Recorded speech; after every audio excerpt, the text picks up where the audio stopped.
সে অনেক দিন আগের কথা। এক নদীতে একটি জলপরী বাস করত। সে সারাদিন নদীতে সাঁতার কাটত আর মাঝে মাঝে ডাঙায় এসে নিজের রূপ পরিবর্তন করে একটি সুন্দরী মেয়ে মানুষ সেজে বসে থাকত। সে নদীর কাছেই ছোট্ট একটি গ্রামে দুই ভাই বাস করত।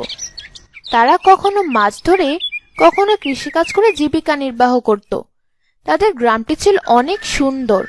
গ্রামের একপাশে একটা ছোট্ট ঘরে দুই ভাই থাকতো। সারাদিন পরিশ্রম করতে হলেও তাদের দিনগুলো ভালোই যাচ্ছিল। ছোট ভাই ছিল অনেক সহজ সরল ধার্মিক। সে মানুষকে সহজেই বিশ্বাস করত আর সবাইকে ভালোবাসতো। কারো বিপদ আপদ হলে সে এগিয়ে আসতো আর সাধ্য অনুযায়ী সাহায্য করত। তার মনে কোনো লোভ ছিল না। সারাদিন পরিশ্রম করে যা পেত তাই নিয়ে সে সুখী ছিল। কিন্তু বড় ভাই ছিল অত্যন্ত লোভী। এইসব পরিশ্রমের কাজ তার মোটেও ভালো লাগতো না। সে সারাদিন চিন্তা করত কিভাবে তাড়াতাড়ি বড়লোক হওয়া যায়। কাজের ফাঁকে ফাঁকে সে সুযোগ পেলে অন্যের জিনিস চুরি করত। তার ছিল দ্রুত বড়লোক হওয়ার অদম্য ইচ্ছা। সে ছোট ভাইকে বোঝাতো, শোন ছোট, আমরা বড়লোক হলে আমাদের অনেক জমি জমা হবে, অনেক মানুষ আমাদের অধীনে কাজ করবে, তখন আর আমাদের এত পরিশ্রম করতে হবে না। ভাই, এত টাকা পয়সা দিয়ে কি হবে? প্রভু তো এমনিতেই আমাদের অনেক ভালো রেখেছে। এভাবেই তাদের দিনগুলো কেটে যাচ্ছিল। একদিন দুই ভাই কাঠ কাটতে বনে গেল।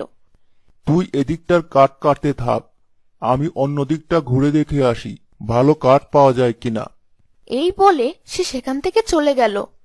আসলে তার উদ্দেশ্য ছিল কারো কিছু চুরি করে বা কাউকে ঠকিয়ে সহজে কিছু হাসিল করা। ছোট ভাই এক মনে কাঠ কাটতে থাকলো। কাটতে কাটতে দুপুর গড়িয়ে যাওয়ায় সে বিশ্রাম নেওয়ার জন্য একটা ভালো জায়গা খুঁজতে লাগলো। বনের পাশে একটা নদী ছিল। সে নদীর তীরে একটা গাছের ছায়ায় বসে বিশ্রাম নিতে লাগলো। বিশ্রাম নিতে নিতে সে যে কখন ঘুমিয়ে পড়েছে তা বুঝতে পারল না। হঠাৎ কোনো কিছুর আলতো স্পর্শে তার ঘুম ভেঙে গেল। সে চোখ মেলে দেখতে পেল এক অপূর্ব সুন্দরী মেয়ে তার সামনে দাঁড়িয়ে আছে। প্রথমে মনে করলো সে স্বপ্ন দেখছে, তাই সে চোখ মুছে ভালো করে তাকালো। কিন্তু না, মেয়েটি তার স্থান থেকে এক চুলও নড়েনি। তুমি কে? আর এখানে ঘুমিয়ে পড়েছিলে কেন? আমি একজন কাঠুরে। এই জঙ্গলে কাঠ কাটতে কাটতে ক্লান্ত হয়ে এখানে বিশ্রাম নিচ্ছিলাম। তারপর কখন যে ঘুমিয়ে পড়েছি বুঝতেই পারিনি। কিন্তু তুমি কে? আমি জলপরী। এই নদীর তলদেশে আমি থাকি। কখনো কখনো বাইরের দৃশ্য দেখতে উপরে উঠে আসি। আজ এসে দেখলাম তুমি এখানে ঘুমোচ্ছ, তাই ভাবলাম তোমার সাথে কথা বলি। এইভাবে কথায় কথায় জলপরীর সাথে ছোট ভাইয়ের ভালো বন্ধুত্ব হয়ে গেল। জলপরী তাকে একটি সুন্দর বাগানে নিয়ে গেল। সেখানে অনেক আপেল, আঙুর, সুন্দর সুন্দর ফল ঝুলছিল। তারা সেই ফলকে ক্ষুধা মেটালো। সারাদিন ঘোরার পর যখন সন্ধ্যা হয়ে যায় তখন জলপরী বলল, আজকের মতো আমাকে যেতে হবে। সন্ধ্যার পর আমার বাইরে থাকা নিষেধ। আমাদের কিভাবে আবার দেখা হবে? তুমি প্রতিদিন বিকেলে এই গাছের নিচে এসে আমার জন্য অপেক্ষা করো। আমি এখানে প্রতিদিন আসব। আর এই নাও একটা স্বর্ণ মুদ্রা, এটা তোমার। তুমি এটা যেভাবে ইচ্ছা খরচ করতে পারো। প্রতিদিন এখানে এলে আমি তোমাকে একটা করে স্বর্ণ মুদ্রা দেব। তোমাকে আর কষ্ট করে কাঠ কাটতে হবে না। ছোট ভাই স্বর্ণ মুদ্রা নিয়ে খুশি মনে বাসায় ফিরে গেল। রাতে যখন সে তার বড় ভাইকে স্বর্ণ মুদ্রাটি দেখালো তখন তার ভাইয়ের চোখ কপালে ওঠার উপক্রম। ছোট, তুই এটা কোথায় পেলি? ছোট ভাই সরল মনে সবকিছু খুলে বলল। তারা ওই স্বর্ণ মুদ্রাটি বিক্রি করে চাল ডাল সহ নিত্য প্রয়োজনীয় অনেক জিনিস কিনে আনলো। অনেকদিন বাদে তারা ভালো খাবার আহার করলো। তুই প্রতিদিন ওই নদীর পাশে গিয়ে বসে থাকবি আর প্রতিদিন একটা করে স্বর্ণমুদ্রা নিয়ে আসবি। এভাবে দিন কাটতে লাগলো। ছোট ভাই প্রতিদিন বিকেলে নদীর পাড়ে যায়। সেখানে জলপরীর সাথে তার দেখা হয়। তারা অনেক ঘোরাঘুরি করে, অনেক গল্প করে, আর দিন শেষে ছোট ভাই একটা করে স্বর্ণমুদ্রা নিয়ে ফিরে আসে। এভাবে দুই ভাইয়ের অবস্থা পরিবর্তিত হতে আরম্ভ করলো।